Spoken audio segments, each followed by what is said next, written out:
Salut YouTube, alors aujourd'hui pour cette nouvelle vidéo des recettes de Pierre, on va réaliser des macarons au beurre salé.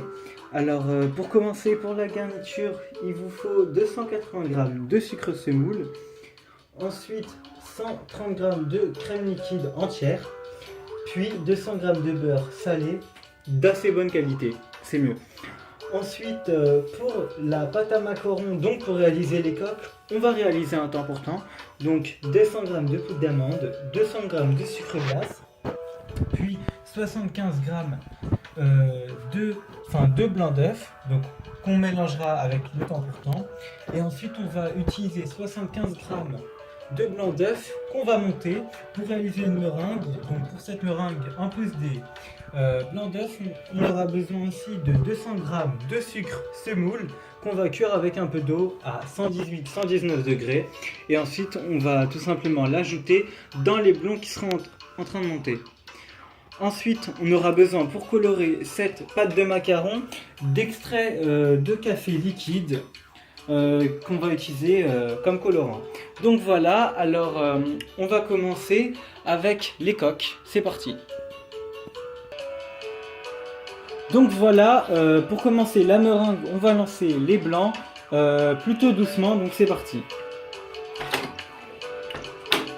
Voilà, et ensuite on va le lancer à vitesse assez faible.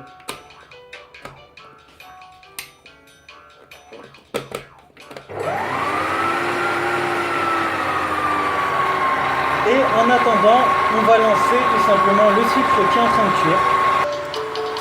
Maintenant, on lance le sucre, normalement à 118-119 degrés. On va tout simplement pouvoir le mettre dans la meringue et ensuite on obtiendra la meringue italienne.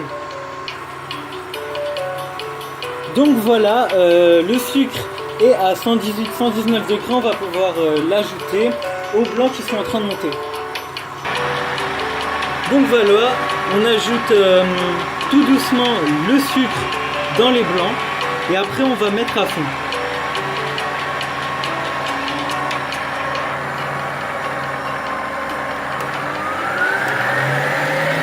Ensuite, une fois que la cuve est froide, on va tout simplement pouvoir l'arrêter et ensuite on va commencer à la colorer.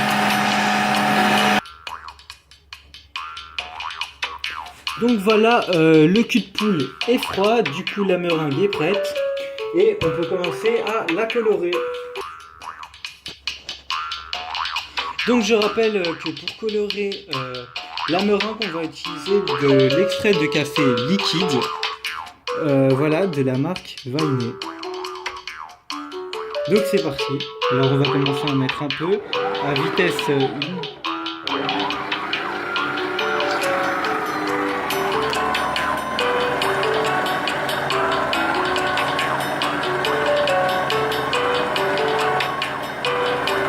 Remisant.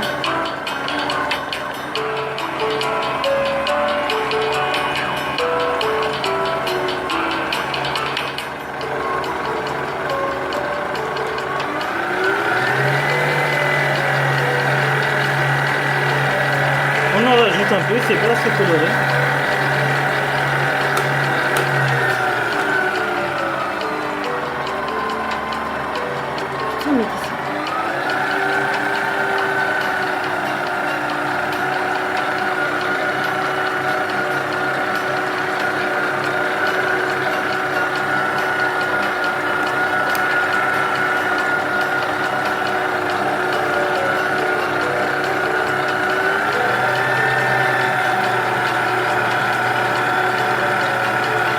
Donc voilà, on en rajoute encore un peu.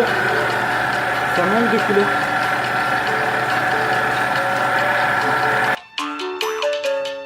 Donc voilà, vous en rajoutez selon votre goût. Pour moi, la meringue, elle est plutôt bien colorée. On va tout simplement commencer à mélanger le temps pour temps. C'est parti. Donc voilà, maintenant on va commencer à mélanger le temps pour temps. Donc je rappelle, il y a de la poudre d'amande et du sucre glace avec des blancs d'œufs. Donc voilà, on va commencer à mélanger. Donc je rappelle que ce temps pourtant, on va l'ajouter à la meringue italienne qui a été colorée avec de l'extrait de café liquide. Donc voilà, j'ai terminé tout simplement de mélanger mon temps pourtant. Maintenant je vais l'incorporer à ma meringue italienne. C'est parti.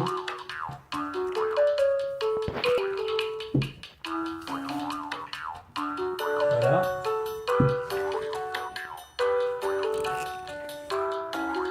J'incorpore en essayant de ne pas les faire retomber. C'est pour ça d'ailleurs que j'utilise une maryse. Parce que le but est de ne pas refaire tomber les blancs de la meringue italienne.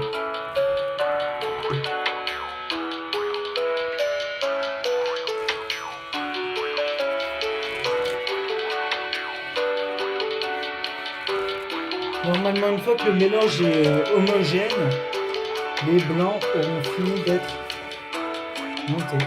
Enfin, le mélange aura fini d'être homogène. Maintenant, on va commencer le dressage des coques. Pour garnir votre poche à douille, je vous conseille d'utiliser une corne. Pourquoi? Pour tout simplement racler le rebord de la cuve. Et donc maintenant, c'est parti. Alors, vous voyez que j'ai utilisé une douille lisse. Donc, on peut commencer.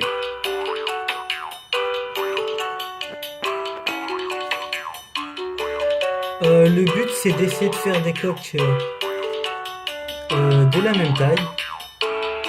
C'est mieux tout simplement, esthétiquement.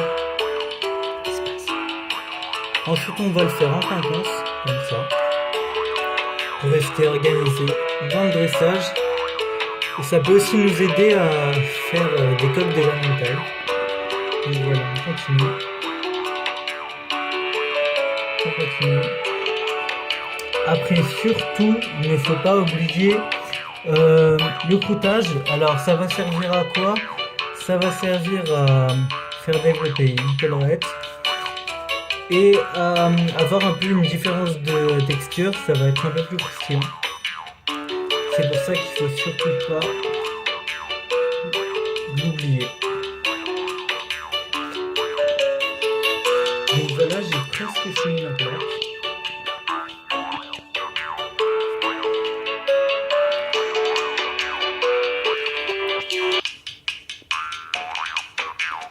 Donc voilà, là on va faire la garniture qui va être un caramel au beurre salé. Donc pour cela, on va faire chauffer le sucre jusqu'à ce qu'il devienne caramel à 108 degrés. Ensuite on va rajouter la crème. Ensuite on va rajouter la crème entière, liquide, puis le beurre en morceaux, de préférence mou pour aller plus vite. Et salé, le beurre salé. Enfin, le beurre mou salé.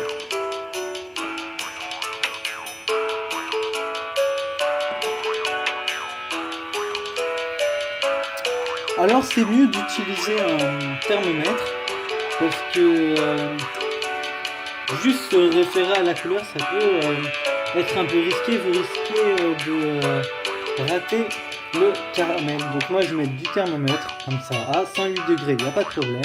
Je rajoute la crème entière liquide, puis le beurre.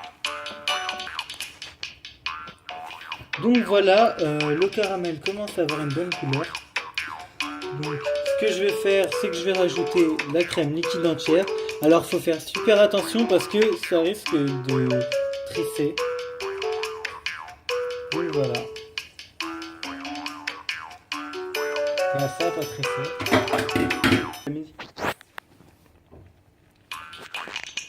Donc voilà, le caramel est plutôt bien mélangé avec la crème. Maintenant hors feu, donc là je l'ai éteint, on va rajouter le beurre en morceaux, salé du coup, le beurre salé en morceaux et mis.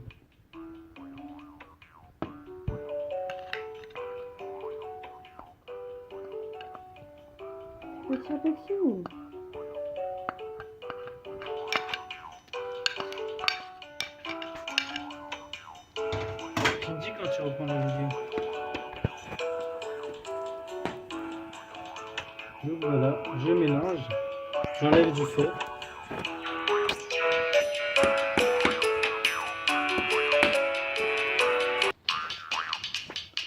Ensuite, on a terminé le caramel. Maintenant, je vous propose qu'on le laisse refroidir. Et comme ça, il va devenir un peu plus épais. Et donc voilà. Maintenant, n'oubliez pas, avant d'enfourner les macarons, il faut attendre qu'ils croûtent. Ça peut prendre une quinzaine à une trentaine de minutes, comme ça peut prendre plusieurs heures. Ça dépend de la température du labo, de chez vous. Donc, il faut être patient. Et bon courage. Alors, la température du four, c'est à 170 degrés pendant 10 à 12 minutes. Surveillez vraiment vos macarons, ça va très vite la cuisson. Et ensuite, on se retrouve pour le garnissage des macarons. À tout.